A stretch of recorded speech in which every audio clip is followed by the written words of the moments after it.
The air in Sarah's modern, yet cozy kitchen felt thick with an unspoken anticipation. Sunlight streamed through the window, illuminating dust motes dancing in the golden rays, a stark contrast to the disquiet that had settled over the small breakfast table. Before her lay a sleek white box, the remnants of a DNA ancestry kit she had half-heartedly ordered on a whim a few weeks prior. It was supposed to be a bit of fun, a way to perhaps trace some long-lost European roots that her grandmother had vaguely alluded to. Sarah, a vibrant 45-year-old with a warm smile and an easy laugh, had never been particularly concerned with her lineage. Her parents were loving, her childhood happy, and her life with her husband, Mark, was everything she had ever hoped for. Mark, a kind-eyed man with a gentle demeanor, sat across from her, his gaze filled with a mixture of curiosity and mild amusement. He had teased her good-naturedly when the kid arrived, joking about her potentially discovering she was related to royalty, or worse, a notorious pirate. Now, however, a different kind of tension hung in the air. The email had arrived early that morning, the subject line simple: "Your DNA results are ready." They had decided to open it together, over their morning coffee, turning what was meant to be a trivial exercise into an unexpectedly significant moment. Sarah clicked the link, and the website slowly loaded, revealing a colorful map dotted with percentages and regions. Her brow furrowed slightly as she scanned the results. Nothing seemed particularly out of the ordinary. A decent chunk of Western European ancestry, as expected, with a smattering of other regions that didn't raise any immediate red flags. She scrolled further down the page, towards the section listing her potential relatives. This was the part she had been most curious about. Perhaps a long-lost cousin would pop up, offering a connection to a branch of the family she knew nothing about. Names began to appear, along with estimated degrees of relatedness. Distant cousins, second cousins once removed, the usual assortment of familial connections that these tests often revealed.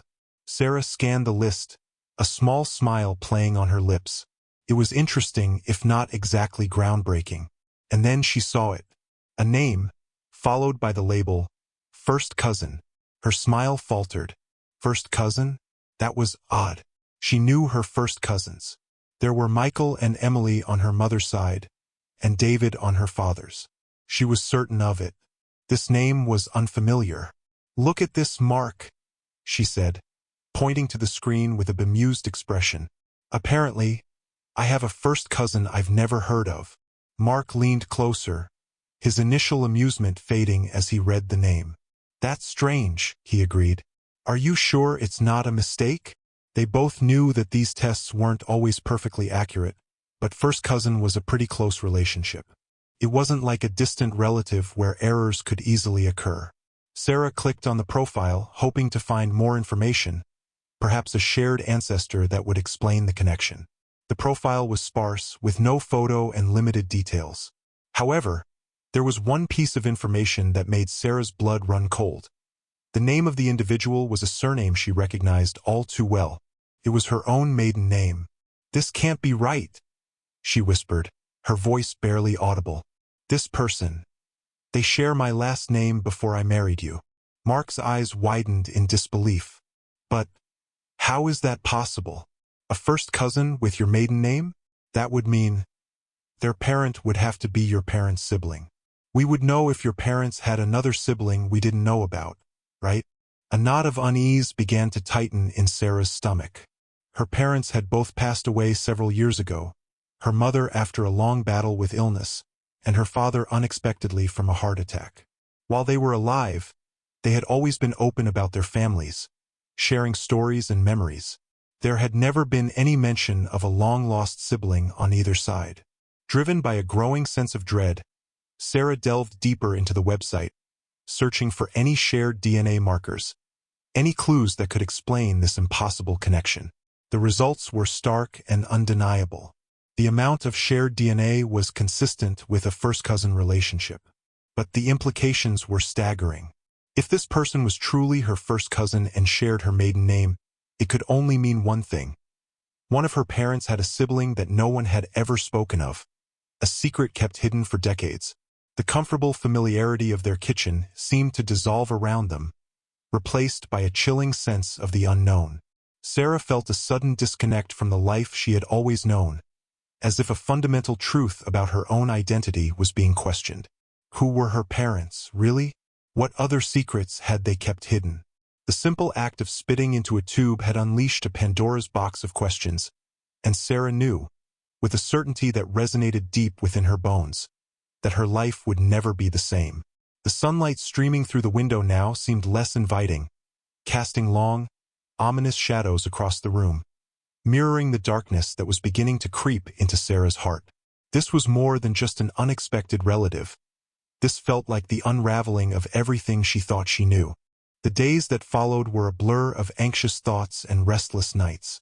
Sarah found herself constantly returning to the DNA website, poring over the cryptic information, searching for any new detail that might shed light on the bewildering discovery. Mark tried to be supportive, offering logical explanations and reassurances, but even his calm demeanor couldn't fully penetrate the growing unease that enveloped Sarah. The idea that her parents, the people she had loved and trusted implicitly, could have kept such a significant secret felt like a betrayal, even though they were no longer alive to offer an explanation. Driven by an insatiable need for answers, Sarah began to reach out to the few remaining relatives she had. Her mother's sister, Aunt Carol, was the most likely source of information on that side of the family. Sarah called her, trying to sound casual, mentioning the DNA test and the surprising result of a previously unknown first cousin. Aunt Carol, a kind but somewhat gossipy woman in her late 60s, was immediately intrigued. She peppered Sarah with questions about the test, the website, and the mysterious cousin's name.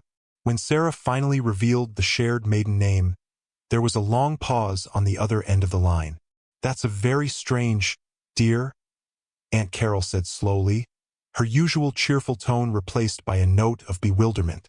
"Your mother never mentioned any other siblings. Just her and her brother, Uncle Tom, who passed away years ago." Sarah pressed her, asking if there was any possibility of a half-sibling, a child born out of wedlock before her grandparents married. Aunt Carol was adamant. "Absolutely not," she insisted. "Your grandparents were very traditional. There would have been no such scandal in our family." The conversation with Aunt Carol left Sarah feeling even more confused and unsettled. If her mother's side of the family held no answers, perhaps her father's side would. Her father had been an only child, a fact she knew for certain. Unless the secret lay further back with her grandparents. But even then, a first cousin sharing her maiden name seemed an impossibility without a direct, undisclosed sibling of one of her parents. Sarah then decided to take a more direct approach with the DNA website.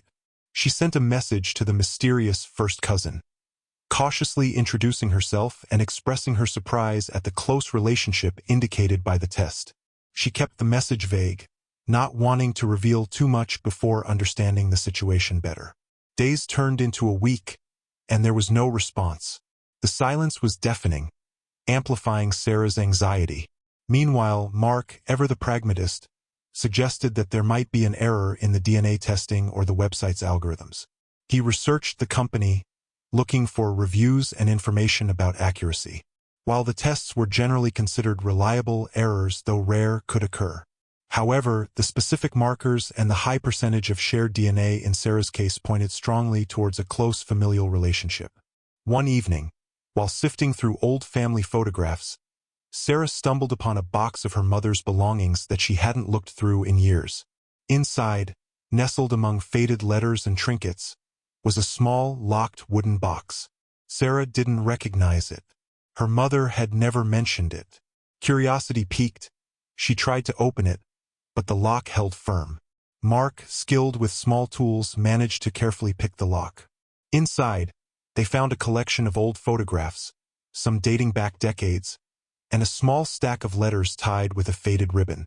The photographs were intriguing, showing people Sarah didn't recognize, in settings she couldn't place. There were several pictures of a young woman who bore a striking resemblance to her mother, standing alongside a man Sarah had never seen before. The letters were addressed to her mother, written in elegant cursive, and signed with an unfamiliar initial. Sarah carefully untied the ribbon and began to read. The letters spoke of a deep and passionate love affair, a relationship that her mother had apparently kept secret from everyone. The writer, a man whose full name was eventually revealed as Daniel, wrote of stolen moments and clandestine meetings, of a love that was forbidden due to circumstances hinted at but never fully explained. As Sarah read further, a chilling detail emerged. The letters were dated from a time before her mother had met her father. And then, a letter dated several months before Sarah's birth contained a sentence that made Sarah's breath catch in her throat. "I fear she knows my love. Your sister. She suspects our secret." Her sister? Sarah had always known her mother only had a brother. This letter suggested otherwise. Could the first cousin be a child of this unknown aunt, making them Sarah's cousin through a previously unacknowledged sibling of her mother? But why the shared maiden name? Unless the mystery was even more twisted. The revelation in the letter opened up a Pandora's box of possibilities, each more unsettling than the last. Sarah felt a growing sense of urgency to uncover the truth, not just for herself, but to understand the hidden life of the woman she thought she knew so well. The carefully constructed narrative of her family history was beginning to crumble, revealing a tangled web of secrets and unspoken connections. The search for answers had just become a lot more complicated and a lot more dangerous. Armed with the letters and the newfound knowledge of a potential aunt, Sarah's investigation took on a renewed intensity. She revisited Aunt Carol, this time armed with specific questions about her mother's life before she married. Initially, Aunt Carol remained steadfast in her denial of another sibling. However, when Sarah showed her the photograph of the woman who resembled her mother, a flicker of recognition crossed her face. That's Eleanor," she said hesitantly, her voice barely a whisper. "Your mother's friend. They were very close in their younger years." Sarah pressed her, asking if Eleanor was just a friend or something more. Aunt Carol grew visibly uncomfortable, her eyes darting around the room. Finally, after much coaxing, the truth began to trickle out. Eleanor was indeed her mother's sister, a fact that had been deliberately concealed due to a family scandal that Aunt Carol was still reluctant to discuss in detail. Apparently, Eleanor had fallen in love with someone her parents disapproved of, and the situation had escalated to a point where Eleanor had been essentially ostracized from the family. Sarah's mother had maintained contact with her sister in secret, as evidenced by the letters, but the rest of the family had pretended Eleanor didn't exist. This revelation explained the possibility of a first cousin Sarah didn't know about. If Eleanor had children, one of them could be the person who showed up on the DNA test. But it still didn't explain the shared maiden name. Unless Eleanor had married someone with the same last name, it seemed like an improbable coincidence. Sarah tried to track down any information about Eleanor. Aunt Carol provided a last known location from decades ago, but attempts to find her through online searches and public records proved fruitless. It was as if Eleanor had vanished without a trace. Frustrated and increasingly desperate, Sarah decided to focus on the letters again, hoping to find more clues about Daniel, the man who had written them. She noticed that some of the letters had postmarks from a specific town in another state. It was a long shot, but Sarah felt compelled to investigate. She booked a flight, telling Mark she needed a few days to clear her head and pursue a lead. Arriving in the small, somewhat forgotten town, Sarah felt a strange sense of foreboding. She started by visiting the local library and historical society, hoping to find any records or information about her mother or Eleanor from that time. The town librarian, a kind elderly woman, was intrigued by Sarah's story and offered to help. After hours of searching through old newspapers and local directories, they found a brief mention of Eleanor and a man named Daniel who had been involved in a tragic accident shortly after Sarah was born. The newspaper article was vague on details, but it mentioned that Daniel had a brother. Could this brother be her father? The timeline seemed plausible. If her mother's relationship with Daniel ended abruptly due to his death, perhaps she had turned to his brother, who shared the same last name, for comfort and eventually married him. It was a shocking and unsettling thought, but it would explain the shared maiden name with the first cousin who would be Daniel's child with Eleanor. This would mean her father was also her uncle, and the first cousin on the DNA test was also her half-sibling. The implications were staggering and horrifying. Sarah felt a wave of nausea wash over her as she grappled with the potential reality of her parentage. The life she had always known, the foundation of her identity, seemed to crumble into dust. She needed confirmation, concrete proof. Sarah managed to track down any remaining relatives of Daniel in the town. She found an elderly woman who had known Daniel and his family. Hesitantly, Sarah shared her story, showing the woman the old photographs. The woman's eyes widened in recognition. "Yes, that's Daniel," she said, pointing to the man in the picture with her mother. "And that's his brother, Michael." She then pointed to another photograph of Eleanor. "And that must be Eleanor. There were rumors that she and Daniel—" The woman trailed off, a look of sadness in her eyes. Sarah took a deep breath and asked the question that had been haunting her. "Did Daniel and Eleanor have a child?" The elderly woman nodded slowly. "Yes," she said softly. "A little girl. Her name was Sarah." The world seemed to tilt on its axis. Sarah's own name.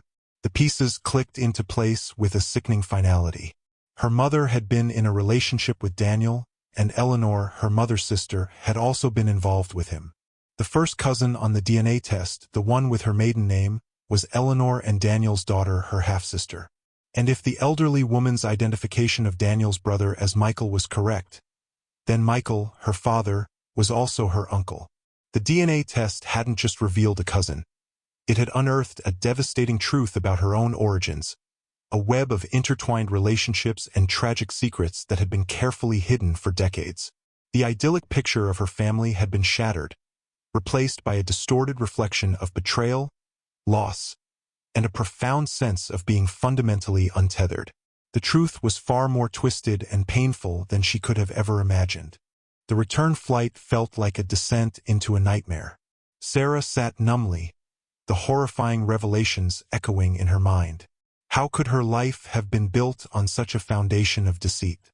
The faces of her parents, once sources of comfort and love, now seemed shrouded in a disturbing ambiguity. Every memory, every shared moment, was tainted by the knowledge of their hidden past. Back home, the familiar comfort of her house offered no solace. Mark, sensing the profound shift in Sarah, held her close, offering unwavering support without pressing for details until she was ready to talk. When she finally did, the words tumbled out in a torrent of disbelief and pain. The story of forbidden love, hidden siblings, and the devastating possibility of her own parentage. Mark listened patiently, his face etched with concern and sympathy. He didn't try to offer easy answers or dismiss her fears. He simply held her hand, a silent promise of his unwavering presence in the face of this unimaginable crisis. The next step was undeniable. Sarah had to confront the reality of her connection with the woman the DNA test identified as her first cousin. She sent another message through the website, this time revealing what she had learned and suggesting they connect directly. A few days later, she received a response. The woman, whose name was indeed Sarah, agreed to talk. Their first conversation was emotionally charged and surreal. Sarah shared the fragmented pieces of the puzzle she had pieced together, the letters, the old photographs, the whispers from the past. The other Sarah listened in stunned silence, occasionally interjecting with questions and sharing her own fragmented memories of a mother who had always seemed haunted by a secret. As they talked, the pieces began to fit together for both of them. Eleanor and Daniel's love affair, the birth of their daughter Sarah, Daniel's tragic death, and the subsequent marriage of Sarah's mother to Daniel's brother, Michael. The shared maiden name was no coincidence. It was a stark reminder of the intertwined lives of two sisters and the man they both loved. The DNA test hadn't lied. They were first cousins through their mothers, who were sisters. But the deeper, more disturbing truth was that they also shared the same biological father, Daniel, making them half-sisters. The weight of this revelation was immense. Two women, born months apart to two sisters and the same man, their lives unknowingly intertwined from the very beginning. The secret that had been so carefully guarded had finally surfaced, shattering the lives of those it touched.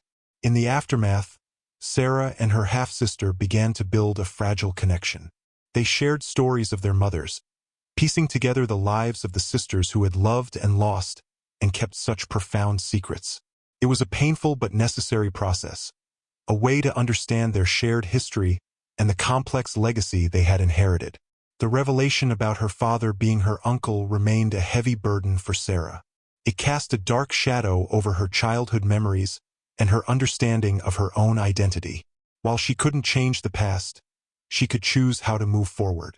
With Mark's support, she began to navigate this new reality, seeking therapy to process the trauma and grief associated with the loss of her perceived family history.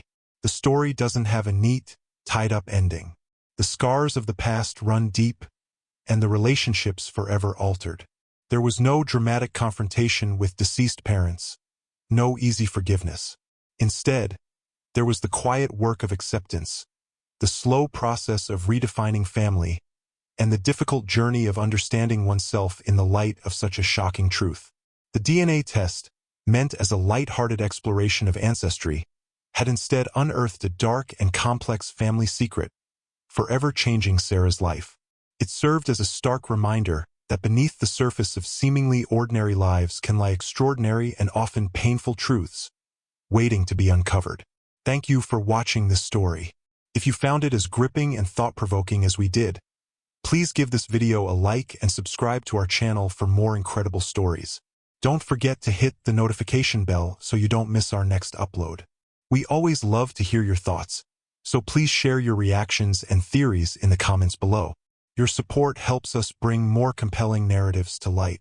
Until next time, take care.